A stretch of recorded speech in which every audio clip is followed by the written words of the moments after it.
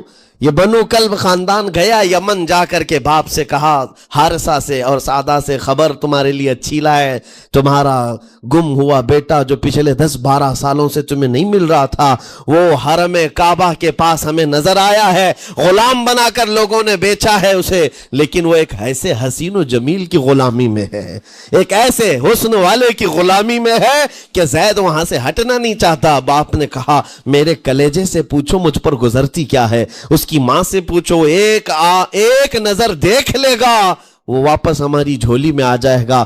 دوڑتے دوڑتے یمن سے گھنٹوں یعنی جو مہینوں کا سفر تھا دنوں میں طے کر کے پہنچے، مکہ آئے، جیسی آئے تو رسول پاک صلی اللہ علیہ وسلم کو ڈھونڈا، حضور پاک مل گئے تو دھاڑے مار مار کر باپ رونے لگا اور کہا کہ اے محمد صلی اللہ علیہ وسلم، ہم نے آپ کے متعلق سنا ہے یتیموں کے والی ہیں، آپ کا دل بہت بڑا ہے، مجھ باپ کے اوپر رحم کیجئے، برسوں سے اپنے بچے کے لیے ترس رہا ہے، میں اور میری بیوی تڑپتے ہیں، صحراؤں میں آواز دیتے ہیں۔ حضور نے پوچھا ہوا کیا ہے تمہارے ساتھ؟ کہا ہمارا بیٹا گم ہو گیا تھا، برسوں ہو گئے تھے، لیکن سنا ہے وہ یہاں رہتا ہے۔ حضور نے پوچھا کیا نام ہے اس کا؟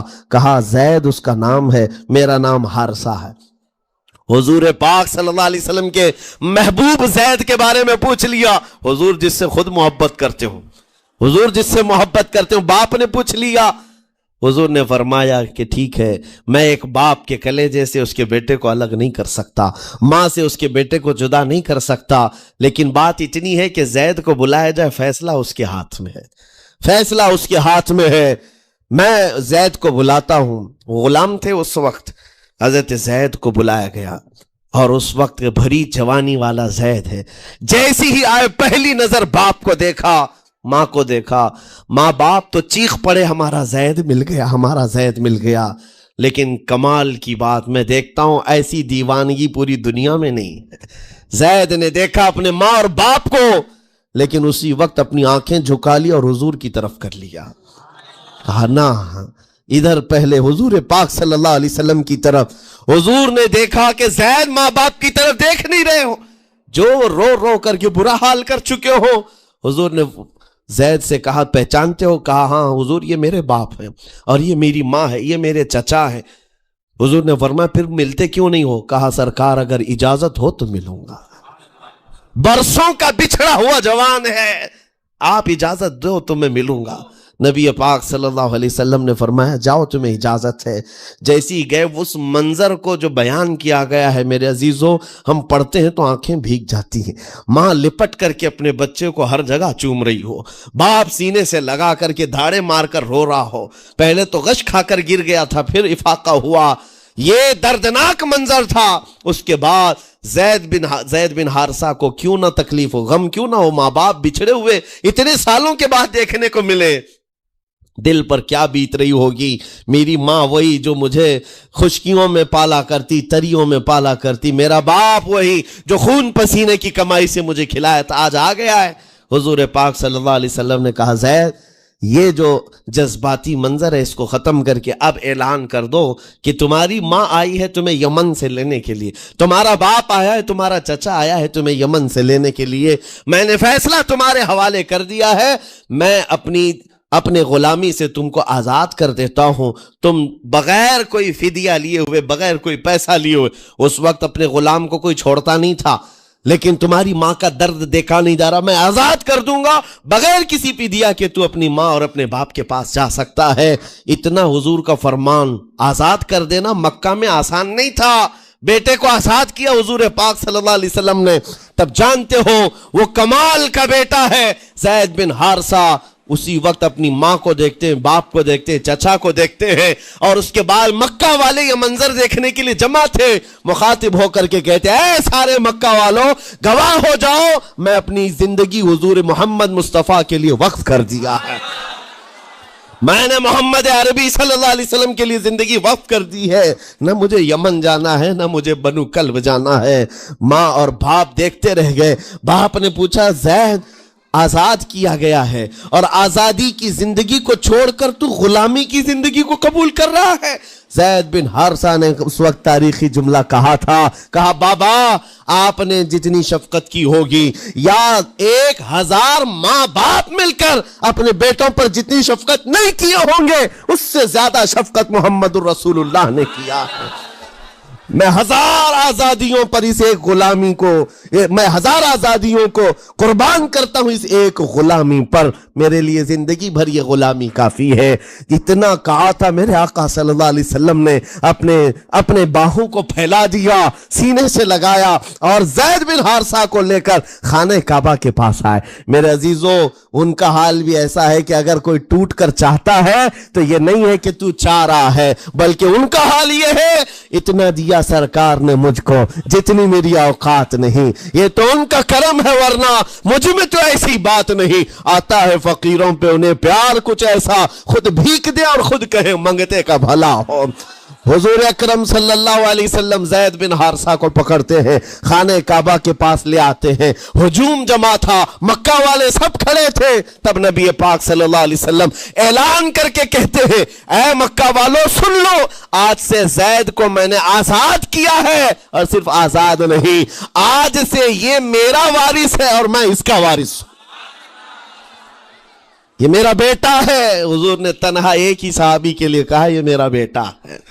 اور اس کے بعد زید بن حارثہ کو لوگ جو مکہ میں پکارتے تھے زید بن محمد کہتے تھے، محمد کا بیٹا زید، رسول پاک صلی اللہ علیہ وسلم کے بیٹا ہونے کا شرف پایا ہے۔ میرے عزیزو یہ جنہوں نے حضور صلی اللہ تعالی علیہ وسلم کے دربار کا ایک بار مزہ چکھ لیا تو وہ پھر یوں ہی کہتا ہے پھر کے گلی گلی تباہ، ٹھوکریں سب کی کھائی کیوں، دل کو جو عقل دے خدا تیری گلی سے جائے کیوں۔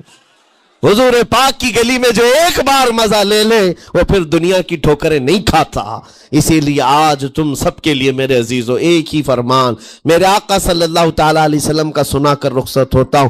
ایمان کی حلاوت اس کو ملتی ہے جو اپنی زندگی میں سب سے زیادہ اللہ اور اس کے رسول سے محبت کرتا ہے، اللہ اس کے رسول سے محبت کرتا ہے۔ اور دوسری چیز یہ بھی ہے کفر میں جانے کو ایسا ناپسند کرتا ہو جیسے آگ میں ہاتھ ڈالنے کو ناپسند کرتا ہے۔ کفار و مشرکین کے میلے آج لگ رہے ہوں گے لیکن تمہارا امتحان ہوگا، 31 نائٹ آنے والی ہے، یہ آزمائش کی رات ہے۔ لوگوں کو دیکھا جائے گا کہ تم کون سی عیاشیوں میں جاؤ گے، تم اس رات کو کیا دنیا داروں کو دیکھ کر ان کے پیچھے بھاگ جاؤ گے۔ ایک بات یاد رکھو، شیروں کو جس کام کے لیے پیدا کیا گیا اسی کام پہ رہنا چاہیے، اور شیر اگر اپنا کام بھول جاتا ہے تو کتے اس کے اوپر لگ جاتے ہیں۔ تمہارا کام کتوں کی طرح بھونکنا نہیں ہے، تمہارا کام شیروں کی طرح دھاڑنا ہے۔ میرے عزیز محمد عربی صلی اللہ علیہ وسلم کے وہ شیر جو گٹر اور نالی کے لیے نہیں پیدا کیے گئے، اعلیٰ اخلاق و کردار کے لیے پیدا کیے۔ تم امت محمدیہ خیر امت ہو، شراب پینے کے لیے نہیں، جوا کھیلنے کے لیے نہیں، تاش کے پتوں پر مال اڑانے کے لیے نہیں، غلط نگاہوں کو پھیلانے کے لیے نہیں، آوارہ گردی کے لیے نہیں پیدا کیے گئے۔ تمہاری نسبت رسول اللہ سے ہے، اتنی بات یاد رکھو۔ اللہ نے مجھے خیر امت کہا ہے، میری آنکھیں اٹھ رہی ہیں تو فرشتے بھی دیکھ رہے ہیں، رب تعالیٰ دیکھ رہا ہے میرے چلنے پھرنے کو۔ رب تبارک و تعالیٰ اس کے علم سے کوئی ایک ادا بھی میری بے خبر نہیں ہے، غافل نہیں ہے۔ اس لیے عزیزان گرامی وقار تمہارے اس آنے والے نئے سال کی کیسے آپ اوپننگ کرتے ہو، کیسے اس کی ابتدا کرتے ہو، یہ تمہارے ہاتھ میں ہے۔ گناہوں کی لذت کے ساتھ اپنی زندگی کا ایک نیا سال شروع کر رہے ہو، یا پھر رب تبارک و تعالیٰ کی تسبیح و تہلیل اور مصطفیٰ کریم کے قدموں میں درود بھیج کر اپنے نئے سال کی ابتدا کرتے ہو۔ میں تو یہ اعلان کرتا ہوں اگر میرا یہ میسج سب تک پہنچ جائے کہ ہم نے بہت ساری عیدیں منائی ہیں، بہت ساری محفلیں منائی ہیں، ہم عید میلاد النبی کے نام پر جلسے جلوس سب کرتے ہیں، ہم 11ویں کے نام پر غوث پاک کے جلسے سجاتے ہیں، اعلیٰ حضرت کے نام پر، غریب نواز کے نام پر جلسے کرتے ہیں، لیکن دنیا ایک عید مناتی ہیپی نیو ایئر کی، 31 نائٹ کی۔ میرے عزیزوں ہم نوجوانوں سے یہ کہتے ہیں اس عید کو دنیا کی عید ہے، اس کو بدل کر کے ہم ناموس رسالت کے لیے وقف کیوں نہ کرتے ہیں؟ ہم بھی اپنی مسجدوں میں رات کو آ جائیں، ساری مسجدیں یہ سال کے اختتام کے وقت کھل جائیں عشاء کے بعد، اور ہر مسجد اس بات کا خیال کرے کہ ہمارا وہ نوجوان آج کہیں عیاشی پر نہ جائے، اپنے سال کی اختتام اور ابتدا ہو رہی ہو، یہ ہم کو پتہ نہیں، ابھی تو ہم بیٹھے ہیں، اگلے سال تک ہم رہیں گے کہ نہیں رہیں معلوم نہیں، یہ تو دسمبر کا لاسٹ چل رہا ہے، لیکن یہ ہمیں پتہ نہیں 1 جنوری دیکھ سکتے ہیں کہ نہیں دیکھ سکتے، ہم میں سے کسی کو علم نہیں ہے۔ لیکن اس کے باوجود اگر اللہ تعالیٰ نے دے دیا آپ کو اس سال کا آخری، توبہ کرنا چاہیے۔ اے رب ذوالجلال، یہ پورا سال میرا جو بدکاریاں ہوئی ہیں، مجھ سے جو خرابیاں ہوئی ہیں، مجھ سے جو گناہ ہوئے ہیں، معاف کر دے۔ تو ایک نیا سال میری زندگی میں کھول رہا ہے، مولا پچھلے سال جو مجھ سے گناہ ہوئے، اس سال وہ گناہ نہ ہو، میں تیرے دربار میں پناہ مانگتا ہوں، تیرے دربار کی پناہ مانگتا ہوں ان تمام شیاطین کے شر و فساد سے جنہوں نے مجھے بدکار بنانے کی کوششیں کی ہیں۔ اگر اس رات تمہاری دعا قبول ہو گئی تو انشاءاللہ 2024 ہمارا ہے۔ لوگ آج بہت ساری بھوشمانیاں کر رہے ہیں، 2024 ان کا ہے، ان کا ہے، میں کہتا ہوں غلامان مصطفیٰ کا ہے۔ السلام علیکم ورحمۃ اللہ وبرکاتہ۔ الحمد للہ وکفا وسلام علی حبیبہ المصطفیٰ، اما بعد فاعوذ باللہ من الشیطان الرجیم، بسم اللہ الرحمن الرحیم۔ فَلْيَحْذَرِ الَّذِينَ يُخَالِفُونَ عَنْ أَمْرِهِ أَن تُصِيبَهُمْ فِتْنَةٌ أَوْ يُصِيبَهُمْ عَذَابٌ أَلِيمٌ۔ صدق اللہ مولانا العظیم۔ بارگاہ رسالت معاب صلی اللہ علیہ وسلم میں درود پاک کا ہدیہ پیش کریں۔ اللہم صلی علی سیدنا و مولانا محمد معدن الجود والکرم وآلہ واصحابہ الکرام وابنہ الکریم وبارک وسلم صلاة دائمة سرمدا ابدا۔ اللہ کے رسول صلی اللہ تعالی علیہ وسلم نے ارشاد فرمایا، اسبروا فَإِنَّهُ لَا يَأْتِي عَلَيْكُمْ زَمَانٌ إِلَّا الَّذِي بَعْدَهُ شَرٌّ مِّنْهُ او کما قال رسول اللہ صلی اللہ علیہ وسلم۔ میرے آقا صلی اللہ علیہ وسلم فرماتے ہیں، تم صبر کرو اس لیے کہ تم پر آنے والا ہر زمانہ پہلے زمانے سے برا آئے گا۔ ہم جس زمانے سے آپ گزر رہے ہیں، اس کے بعد اور آزمائشیں اور آزمائشیں اور آزمائشیں آنے والی ہیں۔ اور ایک حدیث پاک میں اللہ کے رسول صلی اللہ علیہ وسلم فرماتے ہیں کہ مومن ایک فتنے کا مقابلہ کر رہا ہوگا اور اس سے نکل جائے گا، اس فتنے کو دیکھ کر اتنا گھبرائے گا اور یہ سوچے گا کہ اس میں تو میری موت ہو جائے گی۔ پھر اللہ تبارک و تعالیٰ اس فتنے سے اس کو نکالے گا، وہ دوسرے میں مبتلا ہوگا یا دوسرے کا سامنا کر رہا ہوگا، اور اس کو یہ لگے گا کہ یہ اب آنے والا جو فتنہ ہے پہلے والے سے تو بہت بڑا ہے۔ اسی طرح سے ہر آنے والے زمانے کا فتنہ پچھلے زمانے سے بڑھ کر کے ہی آئے گا۔ آزمائش، فتنہ جو ہے یہ لفظ قرآن پاک میں بھی آیا ہے، اور فتنہ کا لفظ جو ہے آزمائش اور امتحان کو کہا جاتا ہے مومن کے لیے۔ قرآن پاک میں اللہ تعالیٰ فرماتا ہے، یوم ہم علی النار یفتنون۔ قرآن پاک میں اللہ فرماتا ہے، انما اموالکم و اولادکم فتنہ، تمہارا مال، تمہاری اولاد فتنہ، فتنہ کا مطلب آزمائش ہے، تمہارا امتحان ہے۔ ان الذین فتنوا المؤمنین والمؤمنات، فتنہ کا یہ لفظ قرآن پاک میں کئی جگہ پر آیا۔ جو آیت میں نے خطبے میں پڑھی وہ بھی، فَلْيَحْذَرِ الَّذِينَ يُخَالِفُونَ عَنْ أَمْرِهِ أَن تُصِيبَهُمْ فِتْنَةٌ أَوْ يُصِيبَهُمْ عَذَابٌ أَلِيمٌ۔ اللہ فرماتا ہے لوگوں کو چاہیے کہ میرے نبی کے حکم کی مخالفت کرنے سے بچیں، ورنہ وہ فتنوں میں مبتلا ہوں گے یا دردناک عذاب میں گرفتار ہوں گے۔ یہ اللہ تعالیٰ کی طرف سے پہلے سے تنبیہ کی گئی ہے، حضور کی مخالفت کرو گے نبی پاک صلی اللہ تعالیٰ علیہ وسلم کی تعلیمات کو چھوڑو گے تو فتنوں میں مبتلا ہوگے، بہت ساری آزمائشیں آئیں گی۔ آج جو ہم فی زمانہ پوری آزمائشوں میں گھرے ہوئے ہیں، کیا اپنے گریبان میں جھانک کر دیکھیں کہ حضور پاک صلی اللہ علیہ وسلم کی تعلیمات کے مخالف نہیں چل رہی پوری امت؟ جس امت کو خیر امت کا لقب قرآن نے دیا، یا اچھائیوں کا حکم دیتی ہے، برائیوں سے روکتی ہے، وہ کہاں ہے تمہارا منصب؟ کیا ہر کوئی وہ ذمہ داری نبھا رہا ہے؟ اچھائیوں کا حکم دے رہا ہے ہر کوئی، برائیوں سے روک رہے ہو ہر کوئی ڈر رہا ہے؟ ہر کوئی یہ سوچتا ہے ہم کو کیا پڑی ہے، کوئی جا رہا ہے کھڈے میں گر رہا ہے تو ہم کو اس سے کیا لینا دینا؟ برائیوں سے روکنے کا مزاج امت کا ختم ہوتا چلا گیا۔ تم خیر امت ہو، یہ منصب کبھی تم سے الگ نہیں ہو سکتا۔ اور علم اسلام لایا ہے، اور آج اسلام کے پیروکار مسلمان علم سے دور ہیں۔ اخلاق اسلام نے دیا ہے پوری دنیا کو، اخلاق اسلام نے دیا ہے۔ ماں اور بہنوں کے درمیان تمیز اسلام نے دیا، عورتوں کے حقوق اسلام نے عطا کی۔ لیکن یہ سب باتیں میں اس لیے عرض کر رہا ہوں کہ کیا مسلمانوں میں اب بھی وہ اسلام ہے، یا رسول پاک صلی اللہ تعالیٰ علیہ وسلم کی تعلیمات کو اتنا پیچھے ڈال دیا؟ کبھی کبھار میں سوچتا ہوں میرے عزیزوں، اپنے دل پر ہاتھ رکھ کر کے بتاؤ، جس رسول پاک سے تم جان سے زیادہ محبت کرنے کی بات کرتے ہو، اس رسول کی کتنی حدیثیں تمہیں یاد ہیں؟ دوسروں کے ڈائلاگز تو یاد ہو جاتے ہیں، گانے زبان پر یوں ہی آ جاتے ہیں۔ وہ اس لیے نہیں کہ تم گانے رٹا مار کے یاد کرتے ہو، سن سن کے ہی یاد ہوتے ہیں، چلتے پھرتے لگ جاتے ہیں، یاد ہوتے ہیں۔ کسی کے ڈائلاگز بہت زیادہ ادھر ادھر وائرل ہوتے ہیں، وہ یاد ہو جاتے ہیں۔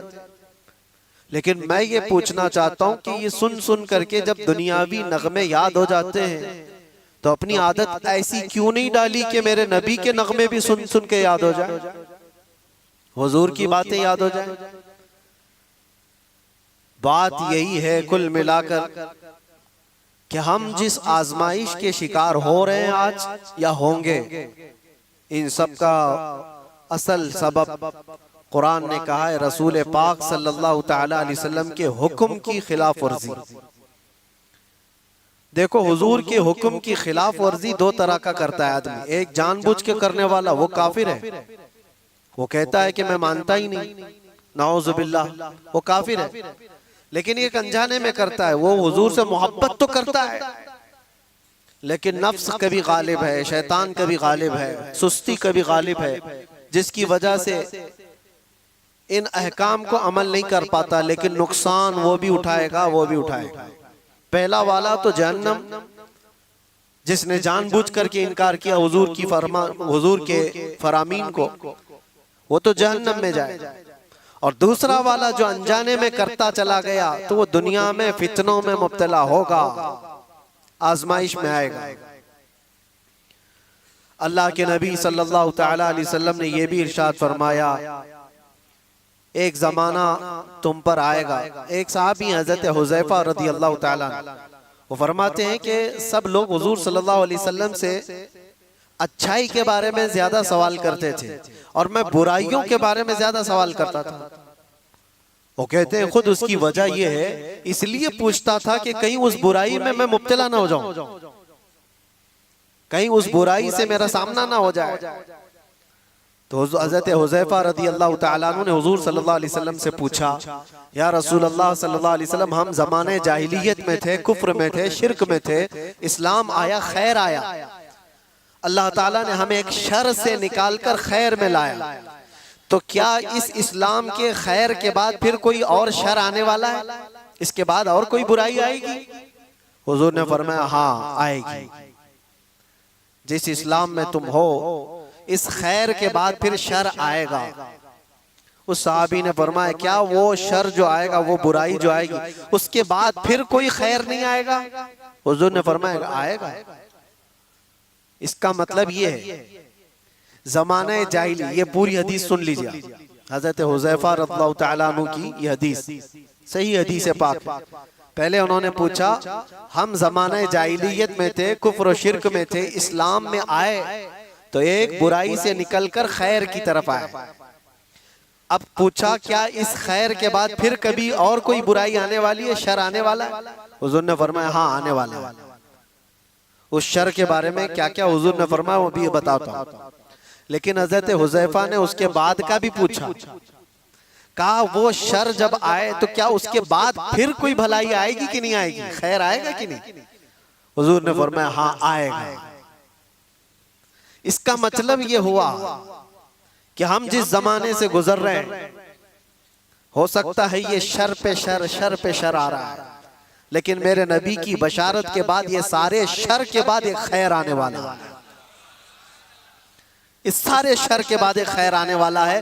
یہاں تک کہ حضور صلی اللہ علیہ وسلم سے جب حضرت حذیفہ نے پوچھا تھا نا کہ کیسا شر آئے گا، ہم تو جہالت سے نکل کر کے اسلام میں آئے، یہ خیر ہے، اس کے بعد جو شر آئے گا وہ کیسا ہوگا؟ حضور نے فرمایا گا وہ ایسا ہوگا کہ لوگ مسلمان کہلانے کو بھی جھجکتے ہوں گے، اور کچھ لوگ اس کو مسلمان کو ایسا دیکھیں گے جیسے کسی چور کو یا زانی کو دیکھا جاتا ہے. وہ زمانہ آئے گا، وہ شر کا زمانہ، یعنی لوگ اس کو دکھا دکھا کر کے بولیں گے یہ دیکھو مسلمان جا رہا ہے، یہ دیکھو مسلمان جا رہا ہے. مسلمان ہونا تعجب کی بات ہو جائے گی، ایسا شر آئے گا. اور یہاں تک کہ حضور صلی اللہ علیہ وسلم فرماتے ہیں جیسے زانی کو لوگ حقارت سے دیکھتے ہیں، ایک سچے مومن کو ایسا دیکھا کریں گے. یہ زمانہ آئے گا، تم شرمانا مت کہ لوگ مجھے اوپر سے نیچے ایسے تاڑتے ہیں، اتنا گھورتے ہیں، اتنا دیکھتے ہیں. تم مومن ہوگے تو دیکھیں گے ضرور، اور دیکھے جاؤ گے تم. ان کے دیکھنے پر میں اپنا امامہ کیوں اتاروں، ان کے دیکھنے پر میں اپنی داڑھی کیوں نکالوں، بلکہ وہ گھور گھور کے ہمیں بتا رہے ہیں کہ ہم مومن ہیں. وہ شر کا زمانہ آئے گا کہ لوگ تعجب سے دیکھا کریں گے، مومن کو تعجب سے دیکھیں گے اور تانا بھی ماریں گے کہ یہ دیکھو بڑا مومن بنتا ہے، یہ بڑا مسلمان لگتا ہے. ابھی وہ زمانہ اتنا زیادہ عام تو نہیں ہے، لیکن نمازیوں کو تو تانا دیتے ہیں، ٹوپی والوں کو، داڑھی والوں کو، امامے والوں کو تو تانا دیتے ہی ہیں. حضور کی سنت پر جو آتا ہے اس کو نہیں لوگ مذاق میں لینے لگ جاتے ہیں. یاد رکھنا کفار و مشرکین جو مذاق کر رہے ہیں وہ تو جہنم میں جائیں گے، لیکن کوئی مسلمان اگر حضور کی سنتوں کا مذاق کرے گا تو دائرہ اسلام سے خارج ہو گیا، اس نے کفر کیا ہے. حضور پاک صلی اللہ تعالیٰ علیہ وسلم کی سنت کو ہلکا جاننا کفر ہے.